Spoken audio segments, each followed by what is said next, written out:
It's Atlanta's #1 hip-hop station, Hot 107.9 at home for the Ricky Smiley Morning Show. Of course, you know it's your folk, B-High. Radio shouting, stepping in the building. I got my Texas partner in this thing. Yeah. Shout Dawg AKA Freshly. What's good with it, boss? Man, cooling, literally, because it's freezing. Hey, man, you already know what time it is, man. It's one of them cold winters going down in the A right about now, boy. But I'm coming, I'm all wrong. I look like I belong in Cali or somewhere else, you know what I mean? I got the plane wrong, but I'll make it work. I could definitely dig it, but let's get straight to it, though, man. That 8 ounces, man. Yeah. That EP drop, man. I mean, tell me about that thing. Hey, man, you know, I just wanted to put a little EP out for the people. Yes, sir. Hooked up with my dog, XO, one of the hottest producers out of Houston. Mm-hmm. We locked in for a couple of weeks, turned into a month, turned into a whole project. So that was that. I mean, that 200, man. Yeah. I mean, that thing is cold-blooded, man. I mean, tell me about that creative process with that right there. That song was actually the last. So I know people always saying this last one didn't almost make it, but literally was. I literally was gonna put that on another project. Like I just did the verse and the hook. We hadn't even mixed it, and everybody just came to the studio as we was bouncing the other joints, and everybody just kept repeating $200 lunch, save price for the punch. Like you need to put that on there, bro. Yes, and it was by the same producer. So I like, I'm gonna do it. Already now, and what about that sides though? Because that one was cold you know, too. That's the player's anthem, man. Yeah. You know, that's the story of my life, real life situations. You know what I'm saying? So you know, I had to get the people what it really is, because I know we live in a world full of facades, and you know, people out here buying affection and things like that. But that never been my thing. I'm just a player, bro. Already, I can definitely dig that. I mean, speaking of being a player, I mean, you hit them with that how to be a player. Yeah, you know, you gotta let them see what it really is, man. You know what I'm saying? You gotta let them visualize. Them visuals, though, I mean, them things was off the chain too, man. Tell me what it was like putting them things together. Well, you know, being an artist, you know what I'm saying, I take pride in writing my own treatments, you know, regardless of what director I get with. I try to make sure that I write my own treatment, you know what I'm saying, so that they can capture what I was trying to deliver as I recorded the song. You know what I mean? And just certain things go with it, you know, like you said, the theme for Scandalous was the how to be a player, you know what I mean? And for Natural, you see I had the spray theme, you know what I'm saying? I wanted to do like a Axe body spray commercial. You know what I mean? Yeah. So, you know, I just try to give them something that's entertaining and fun at the same time, you know, but it's true to what I do. Now, setting foot in the A, man, what was that transition like for you coming from Texas and getting busy in the A-town? I mean, for me, it was all about business. I came out here to work. Yeah. You know, so as soon as I hit the ground, I was in the studios working with, you know, different producers. The first producers I hooked up with out here was with the Super Friends and DJ Toomp. You know what I'm saying? I was just straight going. I mean, folks like DJ Toomp, man, you know, he don't play when you get in that studio with that boy, man. Tell me about it. I got so much love for that, man. He responsible for but the early sound of me. He helped me mold myself into a song maker, because I was just a writer. I was just a rapper, really. You know what I'm saying? Just bars, lyrics, back-to-back punchlines, and he helped me, you know, learn how to create real songs. You know what I mean? So, you know, a lot of my success and everything that got to go on in my career got a lot to do with DJ Toomp being the first one to put hands on me. See, that's dope right there, man. Now, I mean, what about Russell Simmons, though, man? I mean, you got that deal with that guy, and that's another heavyweight in the game. He gave me the game before I was even ready for it. You know, it's a lot of things that Russell said back when I was 19 that, you know, just resonated now. You know what I'm saying? So I didn't even understand it when he was trying to teach it to me. You know what I mean? I mean, we'll spill some of it out right now, man. I'm going to tell you something Russell told me back in 2005. He said, invest in water. Ooh. In 2005. Ooh. One of the first things he ever told me to put money into, he told me to invest in water. Yeah. That's crazy. Now, I mean, I know you dealt with another big weird, though, man. That boy Jermaine Dupri. Oh, yeah, that's my dog. Tell me about that situation right there with So Dell. He was more fun. He brought the kid out of me again, you know, because JD, you know, he's just a big kid himself. You know what I'm saying? He was just always full of energy. Like, he got more energy than me. Like, he hit the club, go back to the studio, drink, get past that, go, you know, just he be going. Yeah. So, you know, I learned how to, you know what I'm saying, make sure that even when I go party and stuff, you know that there's work to be done after that. So, you know, that was a good lesson to learn, because, you know, this industry and what we do, we got to do a lot of, you know, club appearances and stuff like that. But I make sure to know that, you know, it's time to play, it's time to party. You know what I'm saying? You got to make sure that you divide it up, you know, between work and play. You know what I mean?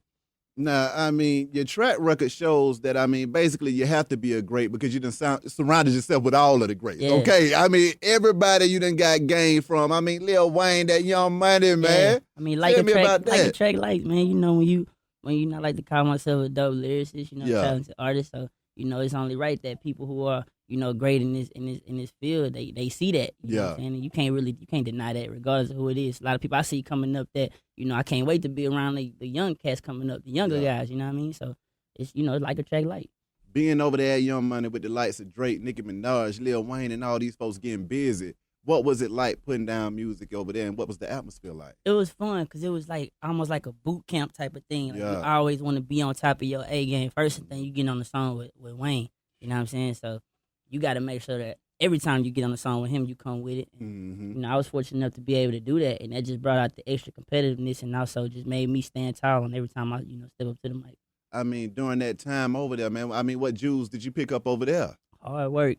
This dude don't stop. Like, and one of the most things that impressed me was, you know, him being who he is and, you know, Cash Money Millionaire and all that. Yeah. Having everything out of the world at his possession, and he still worked like he was poor. Yeah. You know what I mean? And me, it was like, dang, you know, at this point, I'd be chilling a little harder, you know, honestly. You feel me? If I got rates and $10 million matches, I'd be cool, and it'd be a bunch of things going on in my career. I wouldn't make it to the studio some nights. Yeah. But every night, this dude in the studio, man. In the studio. He'll be in the studio in about an hour. Oh, man, that's crazy.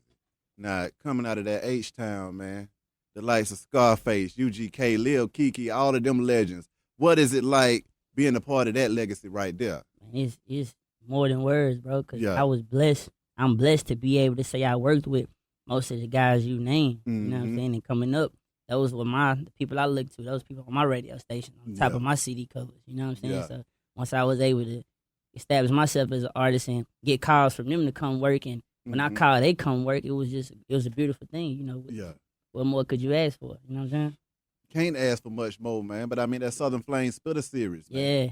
Tell me a little bit about that there, man. I mean, them bars. Yeah. We were just talking about that in the elevator. He was asking me, was I going to do another one? Like, I just feel like the sequels is so redundant now because everybody feel like they have to make a volume 3 or volume 4. And it's like, I don't want to take credit for being one of the first people to have a consistent series of mixtapes, but that was like one of the hardest series to come out ever in the mixtape circuit, period. You feel me? Yeah. And it's proclaimed there by the audience, you know what I'm saying? Not just me. You know what I'm saying? That's what built me. That's what got me to where I'm at. The first volume is one of my favorites because I started it before I got signed, and it, you know, it finished after I got signed. So it was like a great moment for me. And then I'm all the way up to like 5. I'm at 6 now if I do another one, you know? And it was so heavy that when I drifted off and did volume 3 with Holiday and volume 3.5 with Ill Will,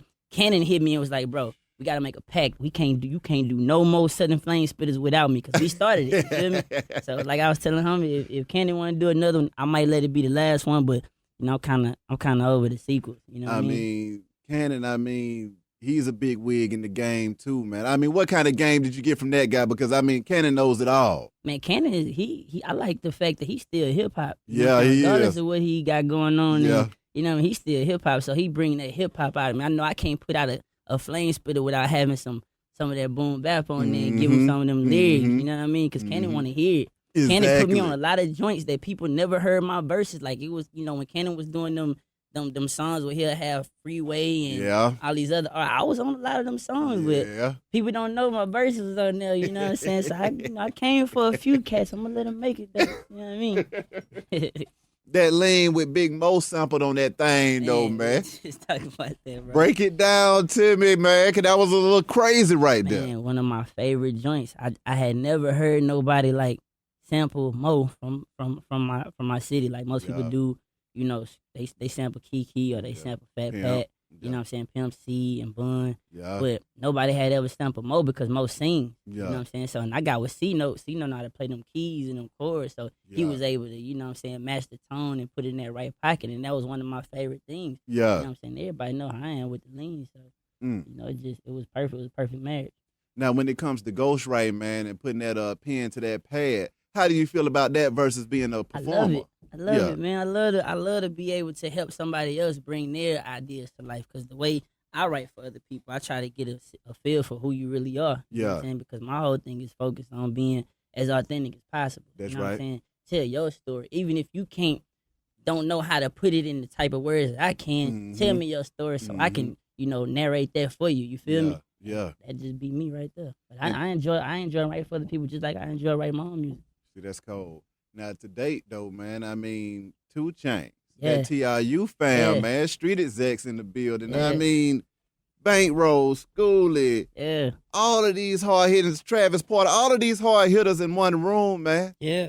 What is it like over there with that family? That's the family. The thing about it is, these is cats who I've been knowing since I got to Atlanta. Like Travis Porter was one of the I'm probably on every tape that they didn't put out or past, you know what I'm saying? Yeah. The past 10 years, you know what I'm saying? Because when I first got to Atlanta, those were one of the early people I worked with. Yeah. 2 Chainz, one of the first people. I call him Tip. He was one of the first people that gravitated towards me, and I was over there on Old Net. I was an honorary Southside player. You feel me? I'm literally Old Net when I'm in the A. I gotta rep the net. You feel me? Exactly. But they welcomed me with open arms, and when he went out to start his brand, and was telling me about what he wanted to do, it made sense because he recognized my independent grind. So it just went well together. Already, I mean that please don't with that boy Schoolie though, man. That's little brother. Tell me about that right there. Yeah, School, man.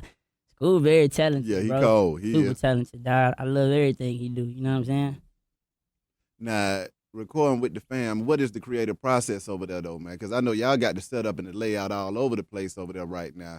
So I mean, what is your creative process when it's time to get busy in that studio? I mean, it's different strokes for different folks. My thing is, I just need beat and an engineer. I don't do too much entourage recording or just a lot of people, you know what I'm saying? But it's always people around as far as at the studio. But, my thing, I just like to zone out and just focus, you know what I'm saying? Yes, sir. I mean, it's times that, when we all in the room together, you just feel the vibe and we just going in, you feel me? But, my thing is I'm dolo when I do my thing. Yeah. Now, speaking of doing your thing, though, man, I know you got a few clothing stores, too, man. I mean, you got to get the money in a few ways around this man. thing, We got the exclusive taste in Houston. Yeah. You know what I'm saying? If you're ever in the H-Town, we just put a new location at Sharpstown Mall. Yeah. So, we over there right now. So, if you're coming to the Super Bowl, make sure you stop by that exclusive taste. Come shop with the kid. But what is it that made you get your entrepreneur on, though, man, and say, you know what, I love this music, but I got to get these other these other revenue streams going? I mean, that's just what it is. It's always good to have multiple revenue streams, money coming in. You can't just be one-dimensional. That's right. So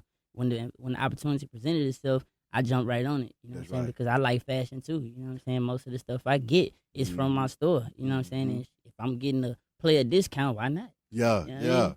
That 8 ounces, though, man. Yeah. One more again. Yeah. Out here in the streets, what song is getting the most reception, the best reception? I think Size. Natural is getting the biggest reception because it's, it's on the radio. Yeah. And, it's in the clubs and whatnot. Yeah. But Size is that. What did he just say? You know what I'm saying? Like, people hear it and it's an instant ear catcher. You know what I'm saying? It make you laugh. And then once you dissect it and really hear what I'm saying, it's like, this man just really put all these females into the comparison of a side dish. Macaroni, white rice, corn, you know what I'm saying? Asparagus, broccoli, you feel me? Yeah. I got cats that didn't change the name of their females in their phone, you know what I mean? To cauliflower and all that. So, just stuff like that. And that was my goal, you feel me? I can definitely dig it. Lastly, anything else you want to get off your chest, though, Fred? Oh, man, I just appreciate y'all for allowing me to be up here. Yes, got sir. a new project coming. We got the March Madness going to pop off again. That's my freestyle series. Yeah. That's probably going to be the last one on that because I told you I'm kind of done with stepping away from the sequels. You know what I mean? Right. I'm putting out a project called Authentic as well. And that should be out probably towards the summer. I'm just wrapping that up. Yeah. And, just look for more stuff to come from me. I can definitely dig that. How can folks contact you, though? You can hit me on Twitter at Elvis Freshly. You can follow me on Instagram. I'm Fresh Dough. I didn't activate the Snapchat. Trying to get familiar with it. I ain't too cool with the selfies. They ain't really my thing, but I'm trying. You feel me? So you gotta look it up at FUHCWITFRESH. You know what I'm saying? I can't really pronounce how it is, but I can spell it. I can definitely dig it with my dog. Yeah. Already appreciate you coming through this thing, bro. Wish you nothing but the best and much success. Man, love, bro. 1000. Beehive Radio Shout. It's out 107.9, man. Let's go. Yeah.